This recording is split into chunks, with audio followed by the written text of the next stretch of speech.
Ron Mark. Thank you, Mr. Speaker. Well, having done a quick scramble through this piece of legislation, as weighty as it is, Mr. Speaker, I think you pointed out it was about at least 4 or 5 pages, and the schedules attached to it.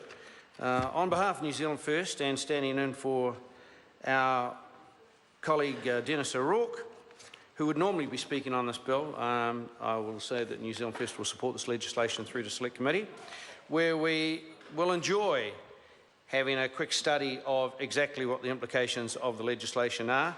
I have listened carefully to some of the speeches this evening, and it's very interesting listening to the last speaker from the Greens talking about the Sentencing Council. I know that was a piece of legislation that generated much debate in the House back in 2007 from all sides, and there were those of us who were somewhat sceptical, but at the same time we could see there's some of the clear anomalies that were rising.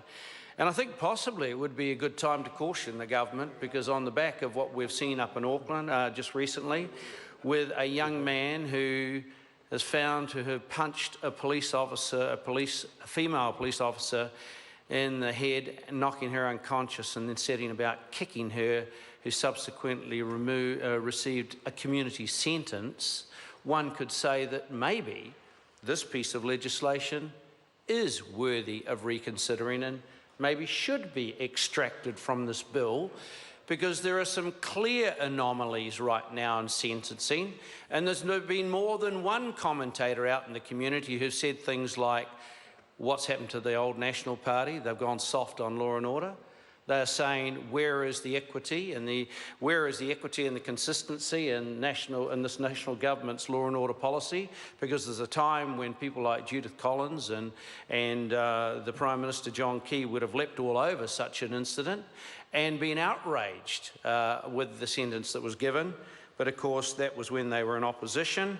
And now that they are in government, they seek to repeal the Sentencing Council Act, which I admit, at the time when it was brought to the House by Labor, was somewhat controversial and did not have the unanimous support of the House, but it certainly did gain some credit in the eyes of people like Simon Parr and a few other people who did study it and take the time out. And it's interesting also that on the one hand, you can have this government lauding and applauding the Law Commission's reports and views on aspects of the justice system, and indeed when it comes to Children, Young Person and Their Families Act, and on the other hand, dismissing their recommendations quite casually, it would seem, with this piece of legislation right now. And I think it is timely, because one of the things that's been said in the House this evening by a couple of the speakers from the opposition benches is that they have noted the pieces of legislation that are not in this bill that could quite rightfully be in this bill.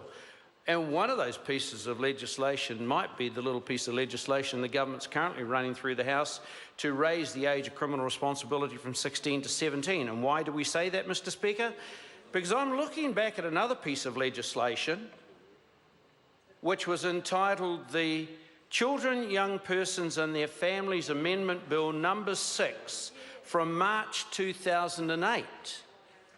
A piece of legislation passed by the Labor government, or proposed by the Labor government, and vehemently opposed by a chap by the name of John Key, who said, the overriding factor is we won't vote for legislation which means 17-year-olds won't be tried by adult courts. They're doing adult crimes and should face adult sentences, said Mr. John Key. Another person said, and this was National's Children's Young Persons and Families spokesperson by the name of Anne Tolley, who said the bill was, quote, a missed opportunity, end of quote, because it did not tackle child abuse rates. She said moving 17-year-olds into the youth court would add too much stress to the system, said Anne Tolley. And yet here we have legislation going through, proposed by Labor, resisted by National, now being proposed by National and supported by Labor. I'm saying that maybe there's some bills that should be included in this Statutes Repeal bill that are not, and maybe we need to pursue that at the Select Committee phase to ensure that they are put in there, because clearly this government doesn't support some of their own legislation, which they clearly said before was superfluous and should be going, which fits within the scope of this bill. It's removing legislation that's superfluous.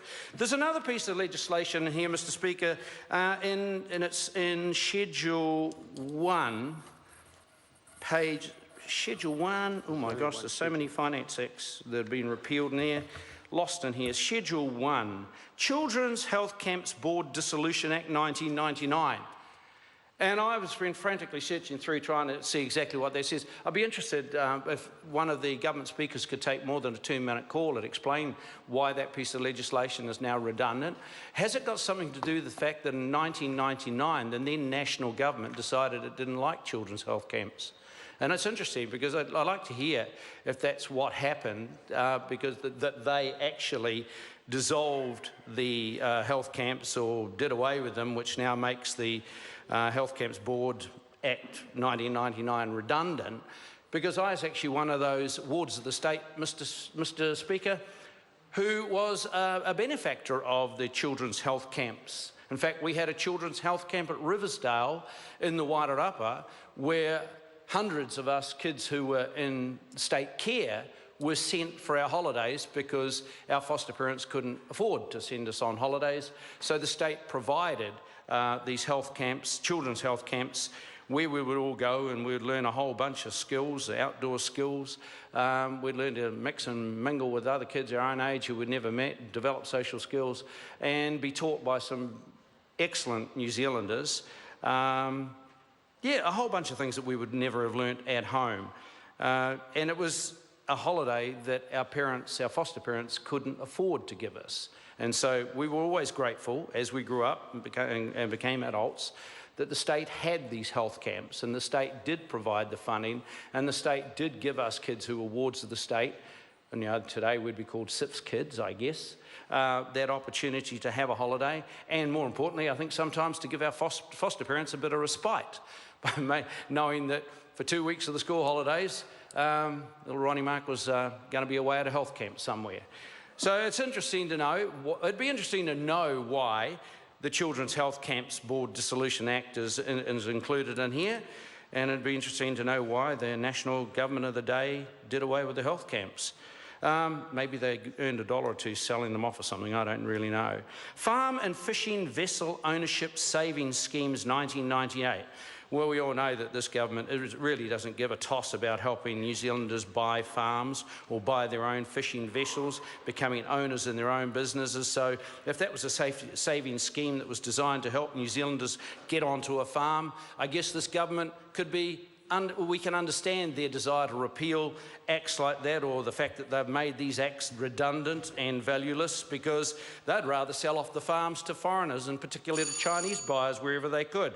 Farm Ownership Savings Act 1974, there we go again. Let's undermine every Kiwi's ability to own and buy their own farm, something this government's very good at. They're more interested in foreign investors taking up ownership, like the 6 farms up in the Aporiki area right now, which we now have been sold off to a German.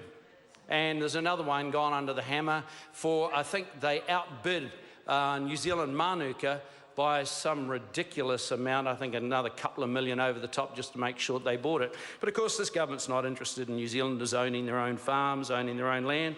The Rugby World Cup 2011 Empowering Act, I guess that is redundant now. We're moving on to another Rugby Cup series further down the line. Seamen's Union Funds, Sentencing Council Act, those things have been touched on. I think, Mr. Speaker, it's going to be interesting having a conversation as to why these bills are now redundant. It'll be good revisiting the reasons why the national government doesn't like New Zealanders or can't be bothered helping New Zealanders save for farms, save for fishing vessels, why they help do away with children's health camps. I guess that's a sign of a caring, sharing government. I thank you. Brett Hudson. Thank you, Mr. Speaker.